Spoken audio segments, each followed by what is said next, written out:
Hello guys, welcome to my YouTube channel get code. ये है हमारा एसक्यूएल का लेक्चर नंबर सेकंड।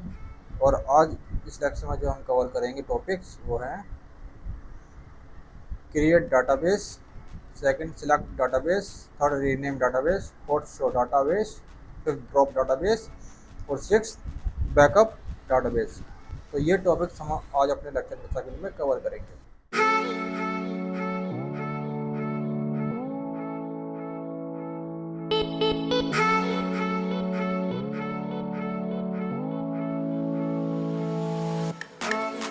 सबसे पहले हम देखते हैं क्रिएट डाटाबेस। देखिए, create database, the create database statement is a DDL statement. मैंने आपको चार एसक्यूएल स्टेटमेंट्स बताई थी। जो सबसे पहली थी हमारी डीडीएल, फिर डीएमएल, डीसीएल और डीक्यूएल। तो सबसे पहली जो हमारी ये क्रिएट स्टेटमेंट है, ये क्या है कि हमारी एक डीडीएल डेफिनेशन लैंग्वेज है। ठीक है, use to create new database in SQL. ये क्या है कि क्रिएट डाटाबेस हमारा क्या है कि डाटाबेस के अंदर, एसक्यूएल डाटाबेस के अंदर नया डाटाबेस क्रिएट करने के लिए हम इस स्टेटमेंट को यूज करते हैं। ठीक है, if you are creating your database on Linux or Unix then database name are case sensitive. देखिए, ये क्या है कि जो हमारा जो डाटाबेस हम क्रिएट करेंगे using the create database statement, अगर हम लिनक्स ऑपरेटिंग सिस्टम में डाटाबेस क्रिएट करते हैं तो वो क्या है कि उस लिनक्स ऑपरेटिंग सिस्टम के अंदर हमारा डाटाबेस केस सेंसिटिव होता है। अगर हम ऑपरेटिंग सिस्टम यूज़ करते हैं विंडोज़ ऑपरेटिंग सिस्टम, तो उसमें क्या है कि हमारा इनसेंसिटिव रहता है। ठीक है, तो ये ध्यान रखना। अब देखिए, सिंटेक्स क्या है हमारा डाटाबेस क्रिएट करने का। ये सिंटेक्स है हमारा क्रिएट डाटाबेस। सबसे पहले हमें क्या लिखना है, क्रिएट, फिर डाटाबेस का नेम। ठीक है, अब देखिए, हम क्या है कि अपने RDBMS जो हमारा रिलेशनल डाटाबेस मैनेजमेंट सॉफ्टवेयर है, उसके अंदर जाने के बाद हम क्वेरी एडिटर में क्या है कि अपनी इस स्टेटमेंट को लिखेंगे। जैसे हमने ये स्टेटमेंट लिखी, जैसे हमने ये क्वेरी एडिटर में स्टेटमेंट राइट करी, उसके बाद क्या करेंगे, हम इसको एग्जीक्यूट करेंगे। एग्जीक्यूट होने के बाद क्या होगा, हमारा जो माइक्रोसॉफ्ट एसक्यूएल सर्वर है उसके अंदर हमारा डाटाबेस नेम से, ये डाटाबेस नेम से हमने अपना डाटाबेस क्रिएट किया है, डाटाबेस नेम से हमारा माइक्रोसॉफ्ट एसक्यूएल सर्वर के अंदर डाटाबेस नेम से डाटाबेस क्रिएट हो जाएगा। ठीक है, तो सबसे पहले हम इसका प्रैक्टिकल करके देखते हैं। तो ये है हमारा RDBMS माइक्रोसॉफ्ट एसक्यूएल सर्वर। इसको हम ओपन कर लेते हैं।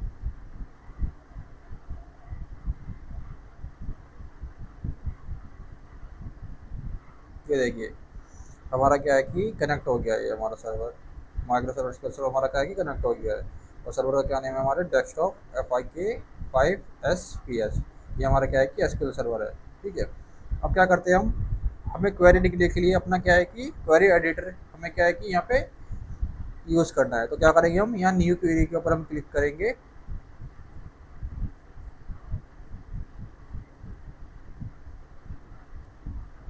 और जो ये इंटरफेस आया है हमारा, ये क्या है कि हमारा क्वेरी एडिटर है। इसके अंदर अपनी क्वेरी लिखेंगे, उसको एग्जीक्यूट करेंगे और उसके अकॉर्डिंग क्या है कि जो हमारा एसक्यूएल सर्वर है वो हमें क्या है कि डाटा प्रोवाइड करेगा डाटाबेस के थ्रू। ठीक है, इसका साइज थोड़ा सा हम कम कर देते हैं। ठीक है, अब देखिए, लेफ्ट साइड देखिए, ये हमारा डाटाबेस फोल्डर है। इसको हम एक्सपेंड करते हैं। इसको एक्सपेंड किया हमारा, ये देखिए सिस्टम डाटाबेस पे जो हमारे सिस्टम के डाटाबेस है, ये इसमें क्या है, चार डाटाबेस है। एक मास्टर है, एक मॉडल, एक MS डाटाबेस और एक टेम्प डाटाबेस है। ये हमारे क्या है कि सिस्टम के डाटाबेस है। इसको फर्दर एक्सपेंड करते हैं हम। इसको कर लेते हैं हम MS डाटाबेस। इसके अंदर टेबल्स देखते हैं, टेबल्स अवेलेबल है या नहीं। इसके अंदर सिस्टम टेबल्स, सिस्टम की टेबल्स, ये देखिए, ये टेबल्स हमारे क्या है कि इस मास्टर डाटाबेस के अंदर जो हमारा सिस्टम का डाटाबेस है, ये MSDB, इसके अंदर क्या अवेलेबल है। इतनी सारी टेबल्स है ये हमारी। ठीक है, ये हमारी टेबल्स होगी डाटाबेस के अंदर। और ये डाटाबेस ही हमने जो खुद क्रिएट करके बनाए हैं। तो देखते हैं सबसे पहले हम अपना डाटाबेस कैसे क्रिएट कर सकते हैं। तो उसके लिए क्या करेंगे, सबसे पहले हम कमांड लिखते हैं। जो हम स्टेटमेंट लिखेंगे, सबसे पहले क्या लिखेंगे, क्रिएट डाटाबेस। और डाटाबेस के नेम हम कुछ भी लिख सकते हैं। और जो डाटाबेस का आप नेम लिखेंगे तो आप यूज़ करना, सबसे पहले जो प्रीफिक्स यूज़ करो आप, जैसे DB एब्रीवेशन हो गई हमारी, तो DB किस लिए है, डाटाबेस के लिए। तो मैं यूज़ करूँगा DB। और स्टूडेंट नेम से मैं डाटाबेस बना लेता हूँ। स्टूडेंट नेम से मैंने क्या है कि डाटाबेस बना लिया। अब क्या है कि इसको हम या तो यहाँ पे क्लिक कर दो एग्जीक्यूट, ये हमारा क्या है कि क्वेरी एग्जीक्यूट हो जाएगी, या फिर आप क्या करना, इसको पर्टिकुलर सेलेक्ट करने के बाद F5 प्रेस कर देना, तो ये हमारी क्या है कि क्वेरी एग्जीक्यूट हो जाएगी। और हमारा देखिए यहाँ पे देखिए कमांड कंप्लीट सक्सेसफुली, हमारा क्या है कि डाटाबेस क्रिएट हो गया। पर देखिए यहाँ तो हमारा डाटाबेस आया नहीं है, यहाँ पे डाटाबेस इसलिए नहीं आया। अब क्या करना है, डाटाबेस पे जाना, राइट क्लिक करना और रिफ्रेश पे क्लिक कर देना, तो हमारा क्या है कि डाटाबेस यहाँ पे शो कर जाएगा। ये देखिए डीबी स्टूडेंट नाम से हमारा डाटाबेस यहाँ पे शो कर रहा है, और इसके अंदर भी टेबल है, इसके अंदर भी हमने कोई भी डाटा इंसर्ट नहीं करा है, तो अभी इसके अंदर हमारी क्या है कि टेबल्स नहीं है, इसके अंदर एम्प्टी हमारी क्या है कि टेबल, जो भी हम डाटा क्रिएट करेंगे, जब भी हम टेबल बनाएंगे, वो हमारे क्या है कि यहाँ पे शो करेगा टेबल फोल्डर के अंदर। ठीक है, अभी देखिए हमने डीबी डाटाबेस बना लिया। अब हमें क्या है कि इसको सिलेक्ट करना है, सिलेक्ट करने के बाद क्या है कि इसके अंदर हम अपना ऑपरेशन परफॉर्म कर सकते हैं, डाटा को इंसर्ट कर सकते हैं, अपडेट मॉडिफिकेशन रीड जो भी करना है हमको, वो क्या है कि पहले डाटाबेस में सिलेक्ट करना पड़ेगा, उसके बाद क्या है कि उसके अंदर हम ऑपरेशन परफॉर्म करेंगे। ठीक है, अब आगे बढ़ते हैं हम। तो हमने देख लिया कि हम कैसे अपने डाटाबेस को एसक्यूएल सर्वर के अंदर क्रिएट कर सकते हैं by using the syntax create database और डाटाबेस का नेम। आगे बढ़ते हैं अब हम। सिलेक्ट डाटाबेस, सिलेक्ट डाटाबेस, जो हमने डाटाबेस अपना क्रिएट किया है, अब उसको सिलेक्ट करके हम कैसे उसके अंदर ऑपरेशन परफॉर्म करेंगे, कैसे उसके अंदर डाटा हम इंसर्ट करेंगे। तो सबसे पहले हम क्या करते हैं, डाटाबेस जो हमने क्रिएट किया है उसको हम कैसे सिलेक्ट कर सकते हैं। तो उसके लिए आप देखिए, to work with database in SQL, we need to first select the database we want to work with. After selecting the database, we can perform various operations on it, such as creating the tables, inserting data, updating data और deleting data। ये देखिए database create करने के बाद जो हमारे various operation होते हैं, जो हम डाटाबेस के अंदर करते हैं, जैसे create tables, insert data in a table, update data और डिलीट डाटा, वो क्या करेंगे हम, सिलेक्ट आफ्टर सिलेक्शन हम क्या है कि उसको परफॉर्म कर सकते हैं उन ऑपरेशन को, आफ्टर आफ्टर सिलेक्शन उन ऑपरेशन को हम परफॉर्म कर सकते हैं। तो क्या स्टेटमेंट है हमारी डाटाबेस सिलेक्ट करने की, यूज डाटाबेस, और फिर हमारा क्या है कि डाटाबेस सिलेक्ट हो जाएगा। ठीक है, the SQL use database statement is use to select the database from the list of the database is available in the system. Database statement क्या करेगी, हमारे सिस्टम जो हमारा माइक्रोसॉफ्ट एसक्यूएल सर्वर है, उसके सिस्टम के अंदर हमारे वेरियस डाटाबेस अवेलेबल होंगे। तो यूज डाटाबेस के थ्रू हम क्या है कि अपना डाटाबेस सिलेक्ट करेंगे, जैसे ही हम अपना डाटाबेस सिलेक्ट कर लेंगे, उसके बाद क्या है कि हम अपने वेरियस ऑपरेशन परफॉर्म कर सकते हैं उस डाटाबेस के अंदर, जैसे क्रिएट कर सकते हैं हम टेबल को, और उस टेबल के अंदर डाटा इंसर्ट भी कर सकते हैं, अपडेट भी कर सकते हैं और डिलीट भी कर सकते हैं। तो सबसे पहले अगर हमें ये ऑपरेशन परफॉर्म करने हैं अपने डाटाबेस के अंदर, तो सबसे पहले हमें क्या है कि जो हमने डाटाबेस क्रिएट किया है एसक्यूएल सर्वर के अंदर, तो सबसे पहले उसको हमें क्या है कि सिलेक्ट करना पड़ेगा। तो सिलेक्ट कैसे करेंगे हम, यूज कमांड के थ्रू, यूज स्टेटमेंट के थ्रू, यूज डाटाबेस नेम। ठीक है, here database name is the name of the database that we want to select. तो डाटाबेस यहाँ पे जो नेम है, यूज़ के बाद जो डाटाबेस, जो ये यूज़ के बाद डाटाबेस लिखा हुआ है, ये क्या है कि हमारा डाटाबेस का नेम है, जो डाटाबेस हमने क्रिएट किया है ये उसका नेम है। The database name is always unique with the RDBMS, जो हमारा RDBMS relational database management system है, उसके अंदर जो हमारा डाटाबेस का नेम है ये हमेशा यूनिक ही होना चाहिए, दो डाटाबेस का नेम सेम नहीं होना चाहिए।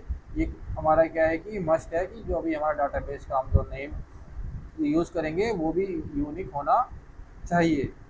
अब एक बार इसका प्रैक्टिकल करते हैं।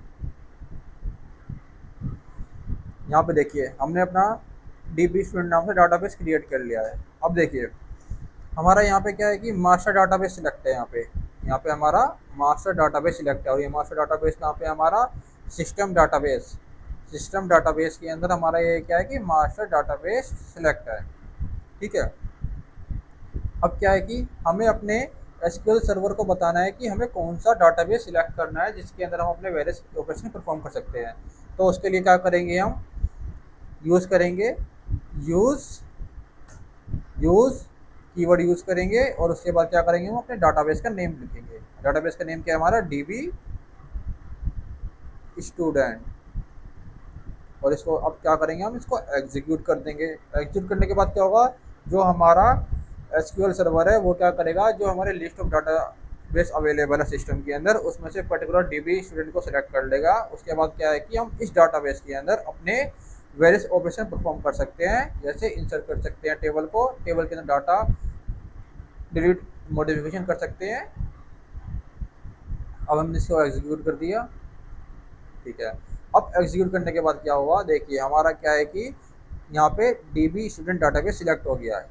अब ये हमारा डाटाबेस सिलेक्ट हो गया। अब यहाँ पे जो भी हम ऑपरेशन करेंगे, अब इस डाटाबेस के अंदर जो भी हम ऑपरेशंस करेंगे वो क्या है कि हमारे डाटा इस डाटाबेस DB स्टूडेंट डाटाबेस के अंदर सेव हो जाएंगे।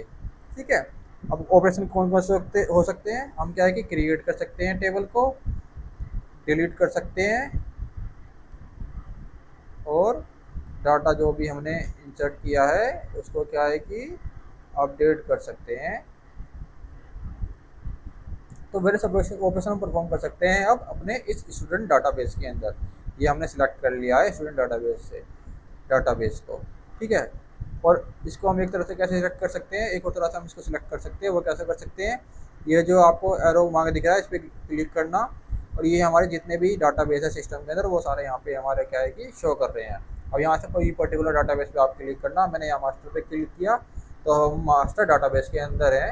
अब जो भी हम ऑपरेशन परफॉर्म करेंगे वो हमारे क्या है कि मास्टर डाटाबेस के अंदर सेव होंगे। हम वापस से अपना DB स्टूडेंट डाटाबेस सिलेक्ट कर लेते हैं। ठीक है। अब चलते हैं थ्योरी पे। ये देख लिया हमने कि हम अपने डाटाबेस को कैसे सिलेक्ट कर सकते हैं। आगे बढ़ते हैं। रीनेम डाटाबेस, ये देखिए the alter database modify statement. The alter database modify statement in SQL is used to rename the name of the existing database. Name SQL database servers. Please don't use this command. Don't work in the SQL. देखिए हमें अपने अब database का name create करना है। जो हमारा database का नाम है DB स्टूडेंट, उसका नेम हमें क्या है कि चेंज करना है। तो उसके लिए हम कौन सी स्टेटमेंट यूज़ करते हैं, अल्टर डाटाबेस स्टेटमेंट यूज़ करते हैं। अब देखिए जो ये अल्टर डाटा स्टेटमेंट ये जो है ये क्या है कि MySQL डाटाबेस में वर्क नहीं करती। ठीक है, ध्यान रखना। और इसके रीनेम करने के दो मेथड है हमारे। ठीक है। जो पहला मेथड है यूजिंग अल्टर स्टेटमेंट। जो पहला मेथड है हमारा अल्टर स्टेटमेंट के थ्रू हम क्या है कि अपने डाटाबेस के नेम को रीनेम कर सकते हैं। कैसे कर सकते हैं, देखिए सिंटैक्स क्या है हमारा, अल्टर डाटाबेस जो हमारा ओल्ड डाटाबेस नेम है, मतलब जो करंट में जो हमारा डाटाबेस का नेम है। जैसे कि अभी हमारा डाटाबेस का नेम क्या है, DB स्टूडेंट। DB स्टूडेंट को क्या करना है, हमें मॉडिफाई करना है। मॉडिफाई क्या करना है, उसका नेम मॉडिफाई करना है। और जो नेम आएगा वो क्या आएगा, न्यू नेम। इक्वल्स के बाद क्या है कि हमारा न्यू नेम आएगा। और याद रखना ये सिंगल कोट्स के अंदर नहीं लिखने हैं हमें डायरेक्ट क्या है कि नेम लिखना है।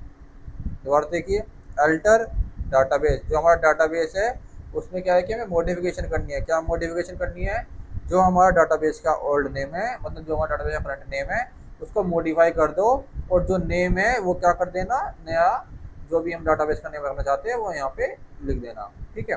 Alter database old database name modify name equal में जो न्यू नेम है वो पुट कर देना। ठीक है। अब हम देखते प्रैक्टिकल करते हैं इसका। देखिए अभी हमारे डाटाबेस का नाम क्या है, DB स्टूडेंट। अब क्या करते हैं, हम इसका नेम चेंज करते हैं कि बाय यूजिंग अल्टर कमांड। पहले लिखते हैं हम अल्टर डाटाबेस, और जो हमारा डाटाबेस का नेम क्या है अभी, DB स्टूडेंट। क्या करना है, हमें मॉडिफाई करना है इसको। क्या मॉडिफाई करना है, इसका नेम मॉडिफाई करना है, जो कि होगा हमारा DB एम्प्लॉय। अब इसको हम एग्जीक्यूट कर देते हैं, या आप यहाँ एग्जीक्यूट कर दिए, आप फायदा दबा दीजिए। ये मैंने एग्जीक्यूट कर दिया। देखिए database name DB employ has been set. जो हमारा डाटाबेस का नेम था DB स्टूडेंट वो क्या है कि अब रीनेम हो गया है, और वो रीनेम क्या हो गया, DB एम्प्लॉय। ये देखिए ऊपर हमारा क्या है कि DB एम्प्लॉय नेम आ चुका है। और यहाँ पे देखते हैं हम अपना ऑब्जेक्ट एक्सप्लोरर के अंदर, यहाँ पे हमारा DB स्टूडेंट शो कर रहा है। ये क्यों शो कर रहा है, क्योंकि अभी हमने इसको रिफ्रेश नहीं करा। डाटाबेस पे आना, राइट क्लिक करना, रिफ्रेश पे क्लिक करना। अब देखना ये हमारा DB एम्प्लॉय डाटाबेस का नेम चेंज हो गया है। तो ये था हमारा बाय यूजिंग अल्टर कमांड। ये था हमारा बाय यूजिंग अल्टर स्टेटमेंट। ठीक है, ये था हमारा बाय यूजिंग अल्टर स्टेटमेंट। और अब जो हम यूज़ करेंगे वो करेंगे हम by using store procedure. Store procedure क्या होता है, ये हम अपने आने वाले लेक्चर में देखेंगे कि स्टोर प्रोसीजर क्या होते हैं। कि पहले से ही हम क्या है कि क्वेरी सेव करके उसको एक स्टोर प्रोसीजर के अंदर बाइंड करके रख देते हैं, और जब भी हम उस स्टोर प्रोसीजर को एक्सेस करते हैं तो हमारे क्या है कि वो क्वेरी एग्जीक्यूट होती है हमारे SQL सर्वर के अंदर। ठीक है। अब देखिए जो सेकंड मेथड है हमारा जो हमारा सेकंड मेथड है वो है यूजिंग एस पी रीनेम। और इसका क्या सिंटेक्स क्या है कि ई एक्स ई सी, ये क्या है ई एक्स ई सी, ये इसका मतलब होता है हमारा एग्जीक्यूट। क्या करना है, जो हमारा ये एस पी एब्रीवेशन क्या है, ये स्टोर प्रोसीजर, और ये फिर अंडरस्कोर, फिर रीनेम, और डीबी क्या है डाटाबेस, मतलब एग्जीक्यूट कर दो हमारे स्टोर प्रोसीजर। कौन सा स्टोर प्रोसीजर, रीनेम प्रोसीजर, और कौन सा रीनेम प्रोसीजर, डाटाबेस का। एग्जीक्यूट कर दो हमारा स्टोर प्रोसीजर रीनेम डाटाबेस। उसके बाद क्या करना है, सिंगल कोट्स के अंदर हमें क्या करना है, करंट डाटाबेस का नेम लिखना है, फिर सिंगल कोमा के साथ सेपरेट करके सिंगल इन्वर्ट कोमा के साथ न्यू डाटाबेस का नेम लिखना है। ठीक है, देखिए एग्जीक्यूट कर दो हमारे स्टोर प्रोसीजर जो रीनेम डाटाबेस है, current database name place with new database name. ठीक है, अब इसको हम इसका प्रैक्टिकल करते हैं। देखिए अभी हमारा डाटाबेस का नाम क्या है, डीबी एम्प्लॉय। अब क्या करते हैं, हम इसको वापस डीबी स्टूडेंट में रीनेम करते हैं। तो उसके लिए क्या करेंगे, हम पहले पहले लिखते हैं हम execute, E X E C U T, या तो आप कंप्लीट लिख लीजिए या फिर आप ओनली ई एक्स ई सी लिख दिए, एक ही बात है। फिर क्या करना है हमें, एस पी क्या है, हमारा एक स्टोर प्रोसीजर है। उसके बाद हमें क्या है, कौन सा स्टोर प्रोसीजर यूज़ करना है, रीनेम। रीनेम में कौन सा हमें यूज़ करना है, डाटाबेस, हमें क्या है डाटाबेस रीनेम करना है। उसके बाद सिंगल कोट्स के अंदर हमें क्या करना है, अपने डाटाबेस का करंट नेम लिखना है। करंट नेम क्या है हमारा, डीबी एम्प्लॉय, डीबी एम्प्लॉय। और हमें क्या न्यू रीनेम लेना है, डीबी स्टूडेंट। देखिए अभी हमारा डीबी एम्प्लॉय है और यहाँ भी हमारा डीबी एम्प्लॉय है। अब मैं इसको एग्जीक्यूट कर देता हूँ। ऊपर यहाँ पे ध्यान देना, ये मैंने एग्जीक्यूट किया।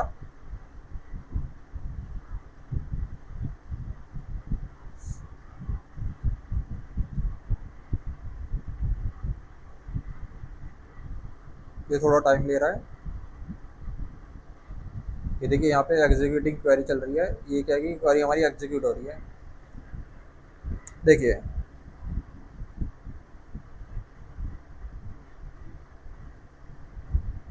देखिए database DB employ could not be executively log to perform this operation. ठीक है, अभी क्या है कि हमारा एरर आ रहा है अगर हम ये वाली क्वेरी यूज़ कर रहे हैं। तो हम क्या करते हैं, देखिए अब हम क्या कर सकते हैं, यहाँ पे हम कैपिटल एन यूज़ करते हैं, सिंगल कोट से पहले कैपिटल एन यूज़ करते हैं। कैपिटल एन क्या होता है हमारा, ये कैपिटल हमारा एट द रेट शो करता है। जो हमारा कैपिटल एन होता है ये हमारा क्या शो करेगा, एट द रेट। ठीक है, अब देखते हैं, इसको एग्जीक्यूट करते हैं, इसको हम एग्जीक्यूट करते हैं। अब देखिए database name DB student has been set. अब देखिए जो हमारा डाटाबेस नेम था डीबी एम्प्लॉय, वो अब रीनेम होके क्या बन गया, डीबी स्टूडेंट। और यहाँ पे हमारा क्या है कि डीबी एम्प्लॉय। इसको अगर हमें रिफ्रेश करना पड़ेगा, रिफ्रेश किया हमने, अब हमारा क्या है डीबी स्टूडेंट नेम रीनेम हो गया। ठीक है, और ये क्या है हमारा, ये हमारी है स्टेटमेंट। कुछ भी अगर हमें स्टेटमेंट लिखनी हो तो हम क्या करेंगे, 2 बार डैश, और उसके बाद जो अभी आप लिखोगे जैसे माई नेम इज अभी। ठीक है, तो अब कुछ भी इसके अंदर लिखोगे तो वो हमारी क्या काउंट होगी, एज अ स्टेटमेंट। वो क्या है कि हमारा जो एसक्यूएल सर्वर का जो कंपाइलर है वो इसको क्या है कि कंपाइल नहीं करेगा, इसको एज अ स्टेटमेंट काउंट करेगा। ठीक है, ठीक है, हमने रीनेम भी देख लिया, अब आगे बढ़ते हैं। अब है हमारा शो डाटाबेस। देखिए list database is using SQL. The SQL show database statement is used to list down all the available databases in SQL database. You can show schema use and alternate command for show database. ठीक है, अभी देखिए जो हमारी show database statement है ये क्या करती है, जितना भी हमारा सिस्टम डाटाबेस अवेलेबल है, सिस्टम के अंदर जो हमारा डाटाबेस अवेलेबल है उसकी लिस्ट को क्या है शो करती है कि कौन सा डाटाबेस हमारा सिस्टम के अंदर अभी अवेलेबल है। ठीक है, तो ये हमारी शो डाटाबेस स्टेटमेंट होती है। ये क्या करती है, जो हमारा माइक्रोसॉफ्ट एसक्यूएल सर्वर है उसके अंदर क्या है कि जितना भी हमारा डाटाबेस अवेलेबल है, जितना भी हमारा डाटाबेस अवेलेबल है माइक्रोसॉफ्ट एसक्यूएल सर्वर के अंदर, उन सबको क्या है कि शो करती है। तो हम कैसे कौन कौन सी स्टेटमेंट यूज़ कर सकते हैं, या तो आप यूज़ करो शो डाटाबेसिस और या यूज़ करो आप शो स्कीमास। इन दो से क्या है कि आप अपने सिस्टम के अंदर जितने भी डाटाबेस है उनको क्या है कि देख सकते हो कि कौन कौन सी डाटाबेस आपके सिस्टम में अवेलेबल है। ये अभी क्या है कि मेरे सिस्टम में वर्क नहीं कर रही है शो डाटाबेस स्टेटमेंट। तो अभी क्या है कि मैं आपको एक अल्टरनेट मेथड बता देता हूँ जिसके थ्रू क्या है कि आप चेक कर सकते हैं कि आपके सिस्टम के अंदर कौन कौन से डाटाबेस अवेलेबल है। ठीक है, देखिए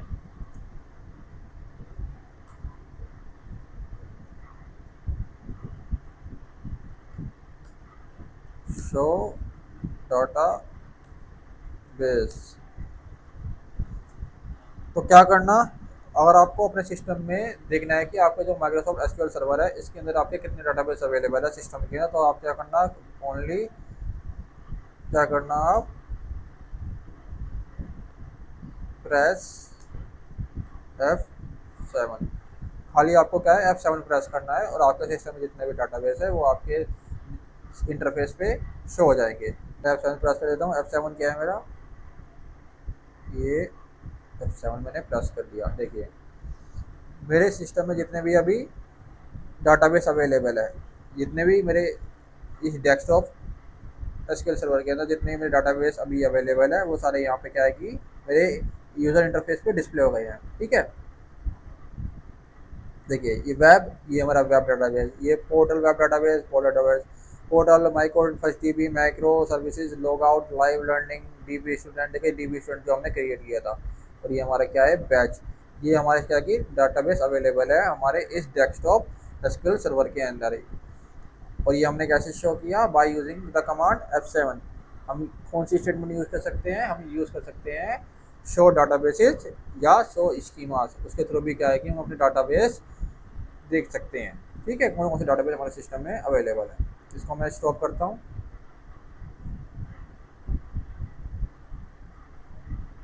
ये स्टॉप नहीं रही तो हम क्या करता हूँ, इस सेशन को मैं क्लोज ही कर देता हूँ। वो सेशन मैंने क्लोज कर दिया। ठीक है, अब आगे बढ़ते हैं हम। देखिए ड्रॉप डाटाबेस से पहले अब हम देख लेते हैं बैकअप डाटाबेस। अगर हमें क्या है कि अपने एसक्यूएल सर्वर के अंदर जो डाटा बेस है उसका अगर हमें बैकअप लेना है तो हम किस प्रकार का बैकअप ले सकते हैं। तो देखिए हम तीन तरह से बैकअप ले सकते हैं। कैसे कि ये देखिए in SQL server they are 3 types of database backup available. तीन तरह के डाटा बैकअप अवेलेबल है। कौन कौन से हमारे, जो फर्स्ट है हमारा full backup, second differential backup, third transaction log backup. देखिए अब देखिए फुल बैकअप क्या है कि जो हमारे एसक्यूएल सर्वर है उसके अंदर जिस डाटाबेस का हमें बैकअप चाहिए, ये क्या करेगा, उसका कंप्लीट फुल बैकअप क्या है कि स्टोर कर देगा किसी फाइल के अंदर। और फाइल क्या है कि वो हम पाथ डिसाइड करेंगे किस पाथ के अंदर हमें क्या है कि उस बैकअप फाइल को सेव करवाना है। ठीक है, डिफरेंशियल बैकअप में क्या होता है, डिफरेंशियल बैकअप में ये होता है कि जैसे हमने एक डाटाबेस का बैकअप लिया और उसको हमने क्या है कि एक पे या पर्टिकुलर डेस्टिनेशन पे उसको हमने सेव कर दिया। ठीक है, नेक्स्ट डे हमने क्या है कुछ मॉडिफिकेशन करी है अपने उसी सेम डाटाबेस के अंदर। अब क्या होगा डिफरेंशियल बैकअप में, जो हमने पहले बैकअप लिया था डाटाबेस का वो डाटा बैकअप ना होके जो हमने अभी जो मॉडिफिकेशन करके जो हमने डाटाबेस के अंदर जो हमने मॉडिफिकेशन किया है ओनली उसका बैकअप हमारा क्या है कि सेव होगा फाइल के अंदर। मतलब कि जो हमने पहले बैकअप लिया था वो हमारा अलग फाइल में रहेगा, और जो हम जो बैकअप लेंगे ये जितना हमने मॉडिफिकेशन किया है अपना डाटाबेस के अंदर ओनली उतना ही लिमिटेड बैकअप हमारा क्या है कि फाइल में सेव होगा। ठीक है, हमें एक्स्ट्रा बैकअप लेने की जरूरत नहीं है। हम पूरा बैकअप नहीं लेंगे फाइल का, जितना हमने अपने डाटाबेस में मॉडिफिकेशन किया है ओनली उतना ही बैकअप हमारा क्या है कि फाइल के अंदर सेव होगा। वो होता है हमारा डिफरेंशियल बैकअप। और ट्रांजेक्शन लॉग बैकअप ये भी हमारा सेम डिफरेंशियल की तरह ही होता है, और ये थोड़ा मेथड इसका अलग होता है। ठीक है, अब क्या है कि एसक्यूएल फुल बैकअप और full backup is complete backup of the SQL database. Syntax क्या है हमारा, बैकअप लेने का। देखो सिंटैक्स क्या है हमारा, बैकअप डाटाबेस, बैकअप डाटाबेस, फिर हमें डाटाबेस का नेम लिखना है। उसके बाद टू डिस्क क्या है कि जहाँ पे हम हमारा डाटाबेस का जो बैकअप की फाइल है उसको जहाँ पे हमें सेव करना है, जिस पाथ पे हमें सेव करना है वो हमारा किसके अंदर आएगा, टू डिस्क के अंदर आएगा। ठीक है, ये क्या है देखिए, ये हमारा फाइल पाथ है जिस पाथ पे हमें क्या है कि अपने बैकअप को सेव करवाना है।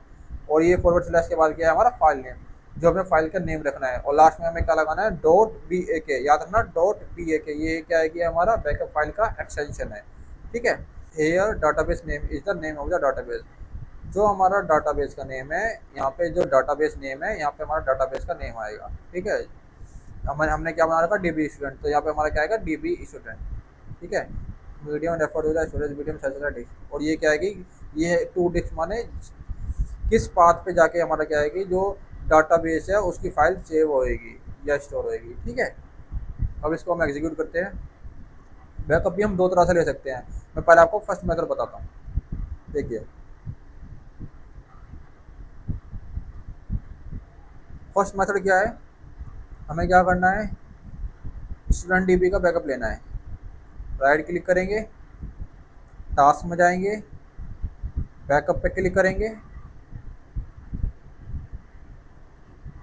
ठीक है, यहाँ पे हमारा ऑटोमेटिक सिलेक्ट है डाटा डीबी स्टूडेंट, हमने सिलेक्ट कर लिया अपना डाटाबेस। ठीक है, हमें बैकअप टाइप क्या करना है, फुल करना है। ये तीन है, फुल, डिफरेंशियल और ट्रांजिशन लॉग। हमें क्या है कि फुल बैकअप करना है सिलेक्ट। ठीक है, अब यहाँ पे हम क्या करेंगे, ये हमारा पाथ है कि कहाँ पे जाके हमारी ये क्या है कि सेव होएगी फाइल। ठीक है, मैं इसको रिमूव कर देता हूँ। मैं आपको बताता हूँ कि हम कैसे सेव करेंगे। ऐड पे क्लिक करेंगे। ठीक है, इस पे क्लिक करेंगे। मैं अपनी एफ डिस्क के अंदर सेव करना चाहता हूँ। इसके अंदर मैंने एक एम्प्टी फोल्डर बना रखा है जो हमारा एसक्यूएल बैकअप के नाम से है। तो मैं एक्सपेंड करता हूँ, देखिए इसके अंदर कुछ भी नहीं है अभी। इसको मैंने सिलेक्ट कर लिया। मैं आपको एक बार दिखा देता हूँ।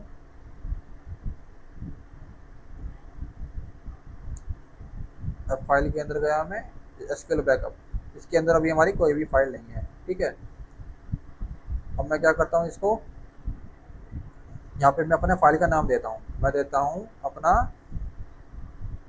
फाइल का name today backup, today backup. और उसके बाद क्या है, ये हमारा फाइल नेम है। ये देखिए जो पाथ हमारा यहाँ पे सिलेक्ट हो चुका है। अब सिलेक्ट के आगे क्या है कि हमारा फाइल नेम है। फाइल नेम हमने क्या डाला है, टुडे बैकअप। और उसके बाद हमें क्या है कि बैकअप का एक्सटेंशन भी लगाना है, .bak, बैकअप का एक्सटेंशन भी लगाना है। ठीक है, अब इसको हम ओके करते हैं। अभी देखिए यहाँ पे हमारी कोई भी फाइल अभी यहाँ पे जनरेट नहीं हुई है। ठीक है, अब क्या करते हैं, हम ओके पे क्लिक करते हैं। यहाँ भी ओके पे क्लिक करते हैं। और देखिए पूरा पाथ आ रहा है हमारा। एफ डिस्क के अंदर एसक्यूएल बैकअप हमारा फोल्डर नेम है। और जो हमारा फाइल नेम है वो है क्या है, टुडे बैकअप .bak। अब इसको मैं ओके कर देता हूँ। देखिए मैंने ओके कर दिया। डाटा बैकअप ऑफ डाटाबेस और डीबी स्टूडेंट कंप्लीट सक्सेसफुली, मैंने ओके कर दिया। अब ये देखिए टुडे बैकअप .bak की हमारी क्या है कि फाइल यहाँ पे जनरेट हो गई है। ये हमारी क्या है कि बैकअप फाइल, डाटाबेस की बैकअप फाइल है। ठीक है, ये तो हमारा फर्स्ट मेथड था। ठीक है, अब मैं इसको यहाँ से डिलीट कर देता हूँ। मैंने इसको डिलीट कर दिया। हम चलते हैं अपने एसक्यूएल सर्वर के अंदर। ठीक है, अब हम क्या करेंगे, यहाँ पे बैकअप। अब हम अपने क्या है कि जो हमारा डीबी स्टूडेंट है इसका बैकअप लेंगे। वो कैसे लेंगे, हम क्वेरी के थ्रू लेंगे। चलिए सबसे पहले क्या करेंगे, हम करेंगे क्वेरी। क्वेरी कैसे स्टार्ट होगी हमारी, कल लिखेंगे backup, backup data base. Backup database कर दिया। उसके बाद क्या करेंगे, हम अपने डाटाबेस का नेम लिखेंगे। डाटाबेस का नेम क्या है हमारा, डीबी स्टूडेंट। या तो आप यहाँ से ड्रैग एंड ड्रॉप करिए, ये ऑटोमेटिक हमारा यहाँ पे क्या है कि डाटाबेस का नेम आ गया। या फिर आप क्या क्या तो मैनुअली इसको टाइप करिए, डीबी स्टूडेंट। ठीक है, उसके बाद क्या करना है आपको, टू डिस्क, कौन सी डिस्क के अंदर हमें क्या है कि इसको सेव करवाना है। इक्वल लगा के सिंगल कोट्स के अंदर हमें क्या है कि फाइल का मतलब डेस्टिनेशन पाथ यहाँ पे देना है। तो उसके लिए क्या करेंगे, हम ये देखिए मैं ये एफ ड्राइव के अंदर एसक्यूएल बैकअप के फोल्डर के अंदर मैंने क्लिक किया और यहाँ से मैंने क्या है कि इसका पाथ कॉपी कर लिया। मैंने अपना पाथ यहाँ पे पेस्ट कर दिया। उसके बाद क्या करना है, हमें अपनी बैकअप फाइल का नेम राइट करना है। उसके लिए क्या करेंगे, /, उसके बाद बैकअप फाइल का क्या नाम रखना है हमें, टुडे बैकअप, टुडे बैकअप। उसके बाद एक्सटेंशन लगाना मत भूलना, BAK लगा दिया हमने। ठीक है, उसके बाद हम क्या करेंगे, गो। ये गो कमांड मैं आपको बताऊंगा आने वाले लेक्चर में कि गो कमांड हम किस लिए यूज़ करते हैं। ठीक है, अभी भी आप गो कमांड लगा सकते थे और नहीं भी लगा सकते थे, तो कोई एरर नहीं आता। मैं यहाँ पर गो कमांड लगा देता हूँ, इसको एग्जीक्यूट करेंगे और वेट करते। देखिए हमारा क्या है कि बैकअप डाटाबेस सक्सेसफुली प्रोसेस, ठीक है, हमारा क्या है कि बैकअप प्रोसेस हो चुका है। अब हम जाते हैं अपने फोल्डर के अंदर। ये देखिए यही फोल्डर था हमारा, इस एसक्यूएल बैकअप, इसको मैंने ओपन किया तो हमारा क्या है कि बैकअप फाइल यहाँ पे सेव हो चुकी है। ठीक है, ये था हमारा बैकअप का कॉन्सेप्ट कि कैसे हम अपना बैकअप क्रिएट कर सकते हैं डाटाबेस का। ठीक है,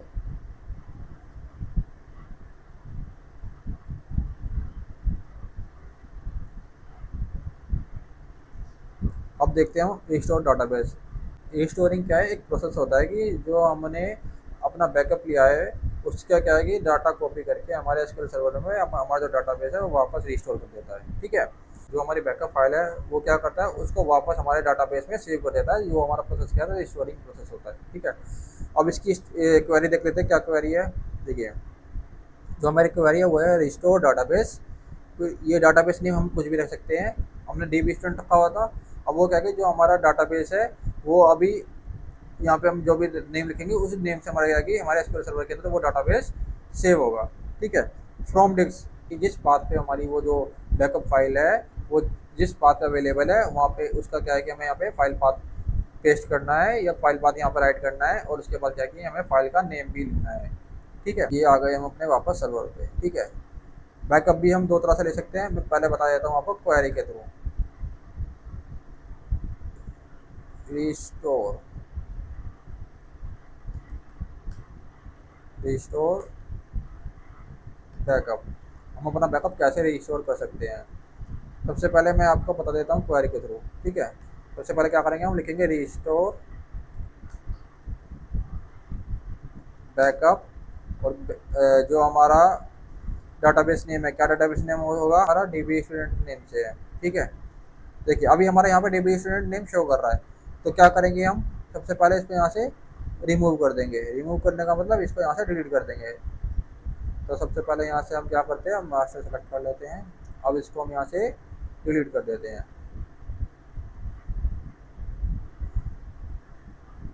ऑप्शन सेलेक्ट करके इसको यहाँ से हमने डिलीट कर दिया। हमने GUI के थ्रू इसको क्या है कि डिलीट कर दिया है। ठीक है, अब यहाँ पे हमारा कोई भी डाटाबेस नहीं है DB स्टूडेंट के नाम से।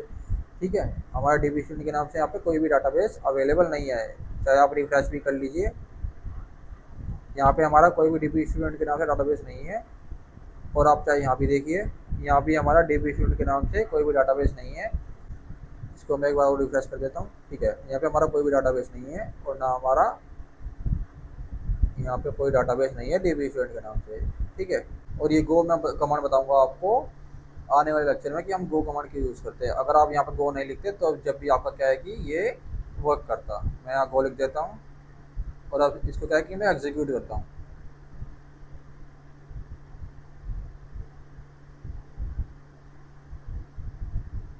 ये देखिए यहाँ पे हमने क्या गड़बड़ कर दी है, यहाँ पे हमने बैकअप लिख दिया है, जो कि यहाँ पे हमारा क्या आना चाहिए था, डाटाबेस।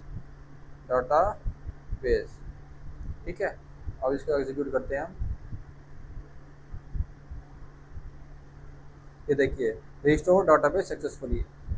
अब देखिए हमारा यहाँ पे डाटाबेस अवेलेबल है DB कस्टमर के नेम से। ये देखिए हमारा DB कस्टमर नेम से यहाँ पे डाटाबेस अवेलेबल है। ठीक है, यहाँ पे नहीं आया तो क्या करेंगे, हम राइट क्लिक करके इसको रिफ्रेश कर लेंगे एक बार। DB कस्टमर नेम से हमारा क्या है कि डाटाबेस यहाँ पे अवेलेबल है। ठीक है, तो ये इस प्रकार हम क्या है कि अपना डाटाबेस का बैकअप ले सकते हैं और इसको हम क्या है कि रिस्टोर कर सकते हैं।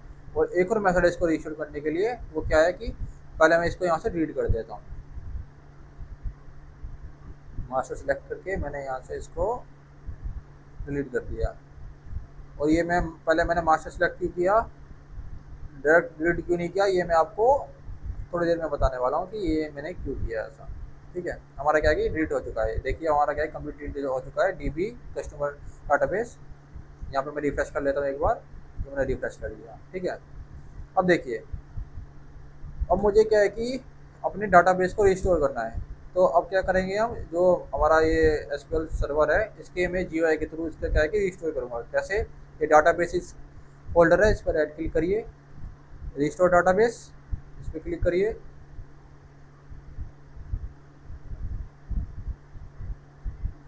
यहाँ से जो डाटाबेस ऑप्शन है यहाँ से अपना क्या है कि डाटाबेस सिलेक्ट कर लीजिए। मेरे डाटाबेस का नाम क्या था, डीबी स्टूडेंट। जो मैंने फाइल सेव कर रखी है वो किस नेम से है, मेरी फाइल टुडे बैकअप के नाम से है, ठीक है। और जो मैंने डाटाबेस बनाया था वो किस नेम से बनाया था, देखिए कंफ्यूज मत होना। जो मैंने एसक्यूएल सर्वर के अंदर जो डाटाबेस बनाया था वो डाटाबेस मैंने बनाया था डीबी स्टूडेंट के नेम से, ठीक है। और जो मैंने फाइल सेव करी थी वो सेव करी थी टुडे स्टूडेंट के नेम से, टुडे स्टूडेंट डॉट बी ए के। जो हमारी वो टुडे स्टूडेंट डॉट बी ए के है उस फाइल के अंदर हमारा जो डाटाबेस नेम है वो हमारा डाटाबेस नेम है डीबी स्टूडेंट, ठीक है। तो यहाँ से हमने अपना डाटाबेस सिलेक्ट कर लिया जो कि डीबी स्टूडेंट नेम से डाटाबेस हमने क्रिएट किया था, ठीक है। अब ये हमारा डाटाबेस सिलेक्ट हो गया है। अब हम क्या करेंगे, यहाँ पे कुछ नहीं करना, हमें ओके कर देना है। यहाँ पे हमने ओके कर दिया, यहाँ से हमने ओके कर दिया और हमारा देखिए डाटा डीबी स्टूडेंट नाम से डाटाबेस यहाँ पे सेव हो गया है सर्वर के अंदर। अब एक बार हम रिफ्रेश करके यहाँ पे आते हैं और यहाँ पे देखते हैं डीबी स्टूडेंट हमारा क्या कि डाटाबेस यहाँ पे आ चुका है वापस, ठीक है। अब मैं आपको एक चीज़ और बता देता हूँ जो मैंने आपको बैकअप वाले टाइम पे नहीं बताई थी। देखिए यहाँ पे हम राइट क्लिक करेंगे, रिस्टोर पे जाएंगे, अपना डाटाबेस जो भी हमें डाटाबेस चाहिए उसको सेलेक्ट करेंगे और उसके बाद देखिए जो ये स्क्रिप्ट है, स्क्रिप्ट इस पर हमें क्या करना है, क्लिक कर देना है। जैसे मैंने क्लिक किया तो ये क्या है कि ऑटोमेटिकली क्या है कि आपको क्वेरी लिख के दे देगा कि बैकअप जो आपकी फाइल है उसका क्या है कि जो हमने बैकअप लिया है उसको रिस्टोर करने के लिए ऑटोमेटिक क्वेरी आपको लिख के दे देगा। आपको बस क्या करना है, अब इसको सिलेक्ट करके एग्जीक्यूट कर देना है। तो आपकी क्या है कि जो बैकअप फाइल है वो यहाँ पे डाटाबेस सर्वर के अंदर रिस्टोर हो जाएगी, ठीक है। और इसी तरह हम क्या कर सकते हैं, अपनी फाइल का बैकअप स्क्रिप्ट भी हम अपने टेक्स्ट एडिटर के अंदर शो करवा सकते हैं। जैसे टास्क के अंदर जाना, उसके बाद बैकअप पे क्लिक करना, फुल बैकअप, बैकअप हमारा डाटाबेस है सिलेक्ट है, फुल बैकअप, स्क्रिप्ट के ऊपर क्लिक करना और क्या है कि इसने हमारी ऑटोमेटिकली क्वेरी जनरेट करके दे दिया है कि हम कैसे अपने डाटाबेस का बैकअप सेव कर सकते हैं, ठीक है। ये इसने ऑटोमेटिकली क्वेरी जनरेट करके हमें प्रोवाइड कर दी। इस तरह हम अपना बैकअप ले सकते हैं डाटाबेस का, ठीक है। तो उसने ये क्वेरी हमें जनरेट करके दिया। अगर इसको हम सिलेक्ट करके एग्जीक्यूट करते हैं तो ये क्या है कि हमारा बैकअप जनरेट हो जाएगा, ठीक है। ये था हमारा बैकअप का कॉन्सेप्ट। अब मैं क्या करता हूँ, इसको इस सेशन को मैं क्लोज कर देता हूँ, हमें सेव नहीं करना ये, ठीक है।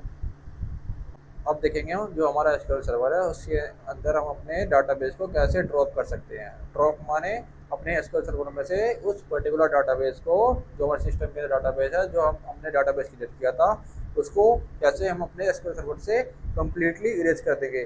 जब हम उसको कम्प्लीटली इरेज कर देंगे तो उसके अंदर हमारा जितना भी डाटा है, जितना भी हमारा टेबल है, जितने भी हमारे व्यूज, स्टोर प्रोसीजर, ये जो फंक्शन वंक्शन जो भी अवेलेबल है वो सब क्या है कि वहाँ से इरेज हो जाएंगे, परमानेंटली इरेज हो जाएंगे, ठीक है। देखिए SQL Server drop database statement is used to delete an existing database along with all the data such as tables, views, index, store procedure and constraints। जब हम अपना डाटाबेस को SQL सर्वर से ड्रॉप करेंगे तो उसके अंदर जितना भी हमारा एग्जिस्टिंग डाटा है, जिसमें हमारे टेबल्स हो सकते हैं, व्यूज हो सकते हैं, इंडेक्स, स्टोर प्रोसीजर और कंस्ट्रेंट हो सकते हैं, वो भी क्या है कि उस डाटाबेस के साथ हमारे क्या है कि SQL सर्वर से डिलीट हो जाएंगे और इरेज हो जाएंगे परमानेंटली, ठीक है। अब देखिए following are the important point to remember before you deleting your existing database. अब जो हमारा एग्जिस्टिंग डाटाबेस है उसको डिलीट करने से पहले क्या है कि हमें कुछ पॉइंट्स ध्यान देने चाहिए, ठीक है। कौन कौन से, make sure you have take proper backup of the database before you delete. अगर आप अपना डाटाबेस डिलीट करते हो तो सबसे पहले क्या है कि आप मेक श्योर कर लेना कि आपने उसका बैकअप सेव कर रखा है, ठीक है। तो सेकंड पॉइंट है हमारा make sure no other application is connected and use this database, ठीक है। हमें मेक श्योर करना है कि जो हम डाटाबेस अपना एसक्यूएल सर्वर से डिलीट कर रहे हैं, जो इरेज कर रहे हैं, ड्रॉप कर रहे हैं, वो क्या है किसी अदर एप्लीकेशन के साथ कनेक्ट ना हो और वो जो एप्लीकेशन है हमारा जो हम ड्रॉप जो हम डाटाबेस को ड्रॉप करना चाहते हैं उसका डाटा यूज ना कर रही हो। ओके, थर्ड पॉइंट है हमारा, make sure you have the necessary privilege to delete the database, usually an admin can delete the database. ठीक है, मेनली जो हमारा डाटाबेस एडमिन होता है उसके बाद अथॉरिटी होता है कि वो उसके गाइडेंस के अंदर हमारा क्या कि डाटाबेस डिलीट होना चाहिए। ठीक है, अगर आप कोई सा भी डाटाबेस डिलीट करते हो अपने सर्वर के अंदर से तो आपके पास परमिशन होनी चाहिए, एडमिन से परमिशन होनी चाहिए कि आपके पास अथॉरिटी है कि आप उस डाटाबेस को डिलीट कर सकते हो अपने एसक्यूएल सर्वर के अंदर से। ठीक है, अब देखते हैं हमारा सिंटेक्स। सिंटेक्स क्या है हमारा, कि किस तरह हम अपने एसक्यूएल सर्वर के अंदर से अपने डाटाबेस को डिलीट कर सकते हैं और परमानेंटली ड्रॉप कर सकते हैं। ठीक है, उसके लिए हमारा ड्रॉप डाटाबेसेस। देखिए हमें क्या यूज़ करना है, ड्रॉप डाटाबेस और डाटाबेस का name. Air database name is the name of database. जो हमारा डाटाबेस है ये हमारा डाटाबेस का नेम होगा। जो हमारा डाटाबेस का नेम है जैसे जो कि हमारा है डीबी स्टूडेंट, तो यहाँ पे हमारा क्या है, ड्रॉप डाटाबेस डीबी स्टूडेंट। तो इससे क्या होगा कि हमारा जो डाटाबेस हमने सेव किया है वो क्या है कि हमारा एसक्यूएल सर्वर से डिलीट हो जाएगा, परमानेंटली डिलीट हो जाएगा और इरेज हो जाएगा। ठीक है, और database name is always unique with the RDBM. जो हमारा आरडीबीएम डाटाबेस है उसके अंदर क्या है कि जो हमारा डाटाबेस का नेम है हमेशा यूनिक होना चाहिए, किसी भी दो डाटाबेस का नेम सेम नहीं होना चाहिए। ये क्या है कि कंपलसरी है कि जो हमारा आरडीबीएम सॉफ्टवेयर है उसके अंदर हमारा जो डाटाबेस हम जनरेट कर रहे हैं उस दो डाटाबेस का नेम सेम नहीं होगा। ठीक है, अब आते हैं हम अपने प्रैक्टिकल के ऊपर। अब देखिए हमें क्या है कि ड्रॉप करना है अपने डाटाबेस को, तो कैसे करेंगे हम। देखिए हमारे पास पहले हम क्या कर रहे हैं, सिलेक्ट कर लेते हैं अपने डाटाबेस को। यूज डीबी, किस नेम से हमने जनरेट किया था, डीबी स्टूडेंट। इसको क्या है कि अब एग्जीक्यूट कर लेते हैं। ये मैंने इसको एग्जीक्यूट कर लिया और इस कमांड को मैं यहाँ ड्रॉप डाटाबेस के ऊपर राइट कर देता हूँ। ठीक है, यहाँ पे देखिए हमारा डीबी स्टूडेंट सिलेक्ट हो गया है। अब देखिए मैं करता हूँ ड्रॉप डाटाबेस, और डाटाबेस का नाम क्या था हमारा, डीबी स्टूडेंट। ठीक है, अब देखिए अगर मैं ये स्टेटमेंट को एग्जीक्यूट करता हूँ अभी तो हमारे पास एक एरर आएगा। क्या एरर आएगा, ये देखिए ये एरर आया हमारा, can not drop database dB student because it is currently in use. इसको हम डिलीट नहीं कर सकते, क्यों, क्योंकि अभी हमने जो डाटाबेस के अंदर है वो कौन से डाटाबेस के अंदर है, डीबी स्टूडेंट डाटाबेस के अंदर है, और हम क्या है कि इसी को डिलीट कर रहे हैं। हम डीबी स्टूडेंट डाटाबेस के अंदर है और हम इसी को डिलीट करने की कोशिश कर रहे हैं अपने एसक्यूएल सर्वर से, तो ऐसा हम नहीं कर सकते। तो हमें इसे अगर डिलीट करना हो तो हम क्या करेंगे, सबसे पहले हम दूसरा डाटाबेस को सिलेक्ट करेंगे। मैं यहाँ मास्टर डाटाबेस को यूज़ कर लेता हूँ, यूज़ मास्टर। मैंने यहाँ पे मास्टर डाटाबेस को सिलेक्ट कर लिया। देखिए यहाँ पे मैं क्या कि मास्टर डाटाबेस यहाँ पर सिलेक्ट हो गया है। आप चाहे तो यहाँ से क्लिक करके यहाँ से भी आप ओके करके सिलेक्ट कर सकते थे। ठीक है, मैंने क्वेरी के थ्रू यहाँ से सिलेक्ट कर लिया। अब क्या है कि मैं इस स्टेटमेंट को एग्जीक्यूट करता हूँ। मैंने इसको एग्जीक्यूट कर दिया, वेट करते हैं।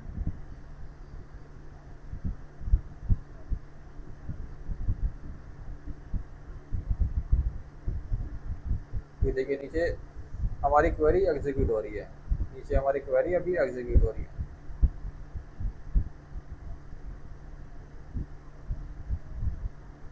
देखिए हमारे पास एरर शो कर रहा है, और ये क्या आ रहा है, can't drop database dB student because it is currently in use. पर हमने तो यहाँ पे मास्टर सेलेक्ट कर रखा है, जब भी हमारे पास आ रहा है। ठीक है, तो हम क्या करते हैं, एक बार इसको डिस्कनेक्ट करते हैं। और डिस्कनेक्ट कहाँ से करेंगे हम, यहाँ पे आना, ये जो आपको प्लग दिख रहा है इस पर क्लिक कर देना। ये हमने डिस्कनेक्ट कर दिया अपना एसक्यूएल सर्वर। अब क्या करेंगे, हम कनेक्ट करेंगे। ये प्लग है, इस पर क्लिक कर देना और इसको कनेक्ट कर देना। ठीक है, अब क्या है कि हमारा यहाँ पे डाटाबेस सिलेक्ट है, वो हमारा मास्टर सिलेक्ट है। और हम एक बार ड्रॉप करने की कोशिश करते हैं दोबारा। ये हमने एग्जीक्यूट कर दिया।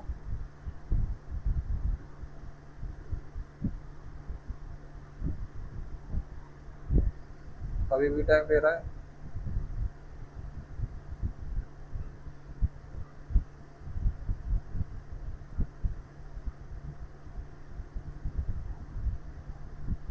दोबारा वही एरर शो कर रहा है। ठीक है, देखिए इसको एक बार मैं अगेन क्लोज करके ओपन कर देता हूँ। इसको मैंने कॉपी कर लिया, एसक्यूएल सर्वर को मैं एक बार क्लोज करके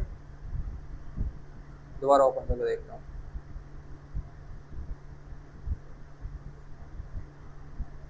ये मैंने एसक्यूएल दोबारा अपना ओपन कर लिया।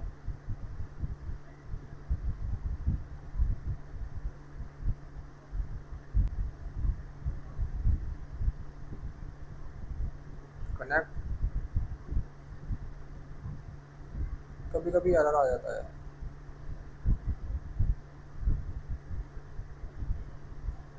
यहाँ मैंने अपना सारा डाटा पेस्ट कर दिया। ये देखिए हमारा क्या है कि यहाँ पे अभी मास्टर सेलेक्ट है, मास्टर डाटाबेस हमारा सेलेक्ट है। अब क्या करते हैं, हम अपने डाटाबेस को ड्रॉप करने की कोशिश करते हैं। ये देखिए हमारा क्या है कि डाटाबेस ड्रॉप हो गया है। यहाँ पे हमारा डीबी स्टूडेंट अभी शो कर रहा है और यहाँ पे हमारा डीबी स्टूडेंट जा चुका है। इसको एक बार रिफ्रेश कर लेते हैं। यहाँ से देखिए हमारा डीबी स्टूडेंट यहाँ से कम्प्लीटली हमारे एसक्यूएल सर्वर से रिमूव हो गया है। ठीक है, और एक चीज़ और बता देता हूँ मैं, डबल डैश के बाद जो भी हम लिखते हैं ये हमारी क्या होती है, कमांड्स होती है। जो हमारा एसक्यूएल का कंपाइलर होता है वो इसको क्या है कि एज अ कमांड काउंट करता है, एज अ कमांड इसको देखता है कि ये हमारा क्या है कि यूज़र ने अपने अंडरस्टैंडिंग के लिए यहाँ पे क्या है कि कुछ कमांड्स यहाँ पे राइट करी है, इसको ये एग्जीक्यूट नहीं करेगा, एज अ कमांड ट्रीट करेगा। ठीक है, और इसका एक शॉर्टकट होता है कि हमें कमांड लिखनी है, तो जैसे कि मैंने लिख दिया दिस इज अ माइक्रोसॉफ्ट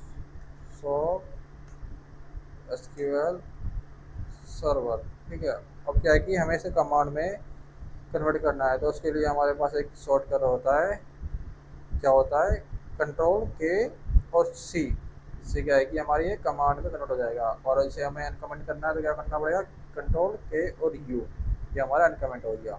ठीक है, तो इस प्रकार आप क्या है कि शॉर्टकट के थ्रू कमेंट्स राइट कर सकते हैं अपने इस टेक्स्ट एडिटर के अंदर। ठीक है, मैं आपको पीडीएफ में नोट्स अवेलेबल कर दूंगा, आप जाके मेरे टेलीग्राम चैनल से डाउनलोड कर लेना। ठीक है, तो ये था हमारा आज का लेक्चर डाटाबेस के ऊपर। इसमें हमने देखा कि हम अपने डाटाबेस को कैसे क्रिएट कर सकते हैं, कैसे उसको सिलेक्ट करके यूज़ कर सकते हैं, कैसे उसके अंदर जितने भी हमारे सिस्टम में डाटाबेस है उनको हम शो कर सकते हैं, डाटाबेस का बैकअप कैसे ले सकते हैं और उसको कैसे इंस्टॉल कर सकते हैं, और कैसे अपने एसक्यूएल सर्वर में से डाटाबेस को कम्प्लीटली इरेज या डिलीट कर सकते हैं या ड्रॉप कर सकते हैं। ठीक है, तो ये था हमारा आज का एसक्यूएल का डाटाबेस के ऊपर कॉन्सेप्ट। अगर आपको मेरी ये वीडियो अच्छी लगे तो प्लीज़ लाइक कर देना, इस वीडियो को शेयर कर देना और मेरे इस चैनल डिस्कॉर्ड को सब्सक्राइब कर देना। तो मिलते हैं अपने नेक्स्ट लेक्चर में, तब तक के लिए बाय।